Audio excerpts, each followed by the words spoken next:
Al-Fatihah juga disebut dengan surah Asy-Syafi, yang memberikan nilai-nilai kemuliaan, kebaikan, pembuka pintu kesehatan bagi orang-orang yang diuji dengan penyakit. Asy-Syafi. Al-Kafi, sesuatu yang dicukupkan dengannya, yang menjangkau semua hal kebutuhan yang kita perlukan dalam kehidupan di dunia. Jadi kalau kita amalkan isinya, semua hal yang baik-baik dalam kehidupan kita di dunia sampai ke akhirat akan dibukakan oleh Allah Subhanahu wa taala. Apa yang Anda butuhkan? Apa yang Anda perlukan? Apakah kemudahan dalam beraktivitas? Apakah kemudahan dalam rizki? Amalkan isinya, maka kita akan dimudahkan dan diistimewakan oleh Allah Subhanahu wa taala. Demikian dengan nama-nama yang lainnya, sampai diberikan nama 14 kurang lebih untuk menunjukkan luasnya jangkauan kemuliaan dan sifat-sifat kebaikan yang dimiliki oleh surah ini. Lalu pertanyaannya, bagaimana kemudian mendapatkan hal yang dimaksudkan tadi? Kalau sakit, cepat sembuhnya. Orang dulu dibacakan sekali Al-Fatihah, dengan izin Allah langsung sembuh. Kalau kita ada kesulitan rezeki, cepat didatangkannya. Orang dulu kemudian mengamalkan surah Al-Fatihah, maka bahkan ada orang yang belum minta, sudah langsung disediakan oleh Allah Subhanahu wa taala. Demikian dengan aspek-aspek yang lainnya. Karena itu penting bagi kita untuk mengetahui isi surah ini, kemudian mengamalkan kandungannya, tidak sekedar membacakannya, tapi tidak mengetahui isinya, tidak paham kemudian kandungannya, sehingga saat kita mengamalkan isinya, kita tidak disertai dengan pemahaman yang baik, dan tidak merasakan bagaimana kemuliaan surah yang dimaksudkan. Yang paling berbahaya, dibaca, iya tiap hari, tapi nggak diamalkan isinya, itu persoalannya. Berbahayanya bukan berbahaya dalam persoalan nggak dapat pahala, bukan. Sayang saja, dibacakan tiap hari 17 kali, tapi tidak mendapatkan isinya.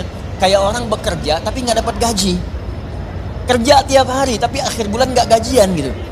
Ya, Allah perintahkan kita untuk membacakannya 17 kali dalam sehari dan menjanjikan pada kita semua jenis kemudahan dan kebaikan dalam hidup. Kita bacakan cuman nggak dapat, itu masalahnya.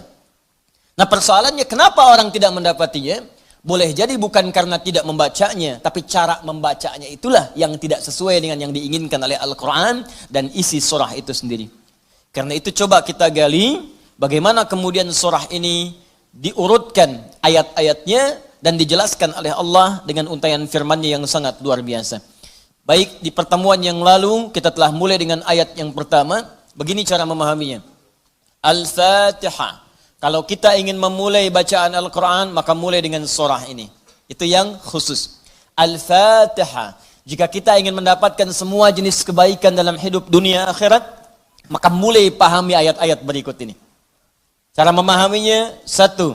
Bismillahirrahmanirrahim. Baik, Bismillahirrahmanirrahim. Amalkan bagian ayat yang pertama yang memiliki 5 makna dalam kalimat atau ayat yang telah disebutkan tadi.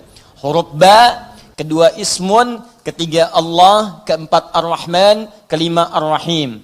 Ba yang memiliki 14 makna. Di antaranya di ayat ini ada makna yang terkait dengan ghayah, tujuan. Ada ilsaq, sesuatu yang lekat sekali, dekat, tak terpisahkan. Kemudian musahabah yang mengawasi kemanapun kita beraktivitas. Kemudian ada istighraq, sesuatu yang luas, menyeluruh, ya, tanpa kecuali. Lalu kita mengatakan bismillah, baknya kita sebutkan, ini artinya jadikan semua aktivitas kita tanpa kecuali, istighraq. Dari bangun tidur sampai tidur lagi, lakukan ghayah semua lillah karena Allah Subhanahu wa taala. Jadi kalau ingin dibukakan pintu kebaikan oleh Allah, Al-Fatihah, ingin semua dibuka baik, seluruh aktivitas kita, maka niatkan semua yang baik-baik karena Allah. Itu kunci pertamanya. Bangun tidur, niatkan karena Allah. Di begitu Anda bangun, niatkan semua aktivitas karena Allah Subhanahu wa taala. Karena itu saat kita bangun tidur, semua ditujukan karena Allah. Alhamdulillahilladzi ahyana ba'dama amatana wa ilaihin nusyur. Jadi kalimat pertama dengan akhir itu karena Allah. Alhamdulillah, terima kasih ya Allah, saya diberikan kesempatan hidup lagi saat ini. Padahal engkau bisa wafatkan aku dalam tidur tadi. Dengan izinmu, ya, sesuai dengan ajal darimu, aku diberikan semua kesempatan untuk hidup lagi. Alhamdulillah, semua pujian aku berikan kepadamu. Lillah. Di ujungnya, wa ilaihin nusyur. Maka sekarang aku akan beraktivitas mencari bekal sebagai persiapan pulang kepadamu. Wa ilaihi, untuk Allah Subhanahu wa taala. Makanya kalau Anda mengucapkan doa ini saat bangun tidur, kita sudah berjanji. Semua aktivitas di hari itu kita akan tujukan karena Allah saja. Mencari bekal, bukan karena yang lain. Jadi kalau Anda ucapkan doa tadi, berarti nanti makannya karena Allah, minumnya karena Allah, bekerjanya karena Allah, salatnya karena Allah, infaknya karena Allah, merawat anak karena Allah, semua karena Allah. Ghaya. Awas, hati-hati ya, hati-hati. Maka dampaknya orang yang semua aktivitasnya dilakukan karena Allah Subhanahu wa taala, maka fungsi ba yang ketiga. Satu tadi ghaya, kedua istighraq, yang ketiga ilsaq dan musahabah. Lekat dan diawasi oleh Allah. Kalau dulu kita contohkan orang yang meniatkan semua aktivitas karena Allah, maka yang kedua rumusnya rasakan seakan-akan aktivitas itu diawasi oleh Allah Subhanahu wa taala dengan pengawasan yang lekat seperti lem yang menempel yang menyatukan dua sisi. Ya, mau minum, rasakan diawasi oleh Allah. Bismillah, minum, lakukan karena Allah. Maka mohon maaf ketika minum Anda dikerjakan karena Allah dan merasa diawasi oleh Allah, ini kuncinya. Awas, ini kuncinya. Karena ada orang yang melakukan sesuatu karena Allah tapi nggak merasa dilihat. Nggak merasa diawasi. Ini saya tanya pada Anda, maaf ya. Tadi saat sholat itu, sholatnya karena Allah bukan? Jawab aja, karena Allah bukan? Karena Allah. Baik, kalau sesuatu dikerjakan karena Allah, maka rumus keduanya, rasakan Allah mengawasi kita. Pertanyaan saya yang kedua, saat Anda sholat tadi, saya sholat, kita sholat, merasa nggak diawasi Allah? Merasa nggak dilihat Allah? Karena beda antara orang yang merasa diawasi dengan yang hanya mengerjakan saja, itu lain. Akan beda, silahkan Anda bekerja, merasa diawasi, Anda akan serius dalam pekerjaan Anda. Mahasiswa yang sedang ujian, merasa diawasi, itu akan fokus kepada soal. Susah, mau noleh kanan, khawatir, ada CCTV. Mau noleh kiri juga khawatir, karena terawasi, dia akan fokus. Makanya orang sholat itu kalau benar-benar sholatnya merasa diawasi, dia fokus, gak akan nengok kanan kiri. Gak ada istilahnya ketika takbir, Allahu Akbar. Tangannya nggak sedekap nih. Tahiyatnya kok gerak-gerak ya. Atau bahkan saat sholat mikirkan yang lain. Allahu Akbar. Tender ya Allah, tender. Allahu Akbar. WhatsApp belum dibalas. Allahu Akbar. Status belum diupdate. Jadi kalau kita benar-benar merasakan diawasi Allah, bahkan kita pun akan belajar bagaimana cara membacakan bacaan dalam sholat supaya benar. Karena malu gitu. Malu baca Al-Fatihah, bacaan belum bagus. Dan merasa didengar Allah, kan malu. Anda bicara di depan saya, bicaranya nggak jelas. Anda sendiri sudah nggak enak. Ustadz Adi, saya mau bertanya, silahkan. Kan kalau kedengaran nggak jelas pun, saya dengarnya pun nggak paham, Anda nyampaikan pun nggak enak. Sekarang Anda sholat setiap hari.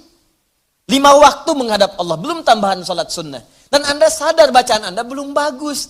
Tapi anehnya merasakan didengar oleh Allah dan diawasi. Apa nggak malu gitu? Coba deh satu kali rasakan hal yang demikian. Jadi kalau kita memang merasa, itu dampaknya lain ke dalam ibadah kita. Nanti rumus terapannya, aktivitas harian kita. Ini minum, ini memang minum ini pekerjaan sederhana. Tiap hari kita minum. Cuman ada beda ketika minum kita itu merasa dilihat Allah. Maka saya katakan di pertemuan lalu, mustahil Anda akan menyentuh minuman yang tidak disukai oleh Allah. Mustahil. Jangankan menyentuh yang dilarang Allah, mau minum pakai tangan kiri pun rasanya nggak enak. Pasti Anda akan pindahkan itu kepada yang lebih baik. Paham sampai sini ya? Ya sama dengan proses begini, mencari nafkah, bekerja, dari di jalan, dari baca, berpakaian. Kalau semua dikerjakan karena Allah, demi Allah saya katakan, mustahil dalam pekerjaan bisa mudah menyentuh yang diharamkan oleh Allah. Nggak mungkin. Gak mungkin mau terima proyek yang haram, itu mustahil. Mustahil ikutan tender yang haram, mustahil. Mustahil menjerumuskan diri pada yang tidak disukai oleh Allah. Karena merasa dilihat Allah. Dan merasa diawasi, jadi mustahil. Dusta itu mustahil. Bohong itu mustahil. Korupsi mustahil. Nyogok gak mungkin. Bukan karena perkara takut orang lihat, karena Allah mengawasi kita. Makanya dulu, sahabat tuh ketika diajarkan seperti itu, bahkan anak-anak kecil, jangankan yang tinggal di kota, di ujung yang paling dalam di padang Sahara, yang sulit ada orang setiap waktu, yang kalau lewat cuman kambing gurun dengan unta, Anda bayangkan. Lewat kambing gurun unta, kambing gurun unta, kambing gurun unta. Tapi perhatikan bagaimana mereka mengamalkan huruf ba dalam Bismillahirrahmanirrahim. Diuji oleh sahabat Umar bin Al-Khattab radhiyallahu taala anhu. Lewat padang pasir, kelihatan anak muda sedang menggembala. Saat menggembala itu, menggembala kambing, ditanya oleh Umar, diuji.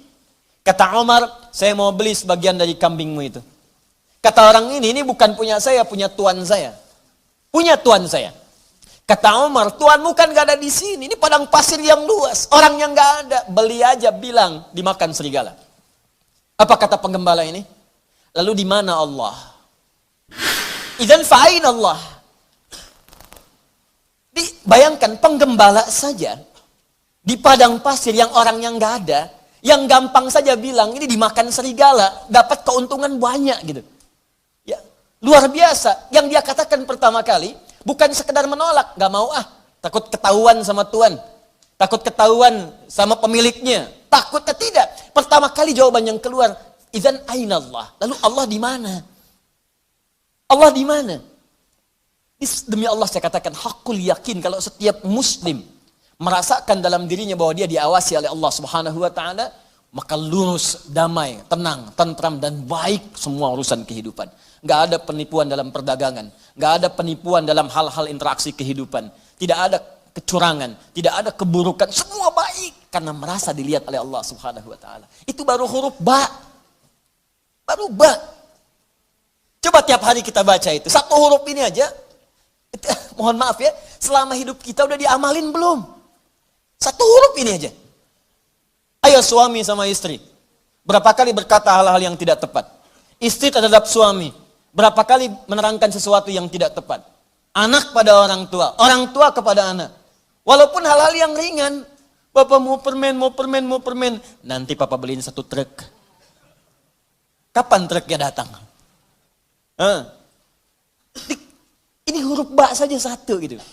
Anda menuntut banyak dari Allah, tapi Allah meminta kita mengamalkan satu huruf aja, kita nggak maksimal. Coba lihat tuntutan kita setiap hari. Ya Allah lancarkan usahaku, ya Allah luluskan dalam kuliahku, ya Allah mudahkan pernikahanku, ya Allah berkahi hartaku, ya Allah lancarkan pekerjaanku. Banyak yang diminta, sembuhkan aku. Kata Allah, aku berikan semuanya. Amalin satu aja huruf ba. Ba. Ketika benar mengerjakannya, ismun, bimakna sumuun, bimakna raf'un, terangkat, dimuliakan, ditinggikan. Ketika benar mengamalkannya, maka Allah akan berkenan meninggikan derajat kita, memuliakan kita pada semua aktivitas yang kita kerjakan dalam kehidupan kita. Syaratnya satu, kerjakan semua karena Allah Subhanahu wa taala.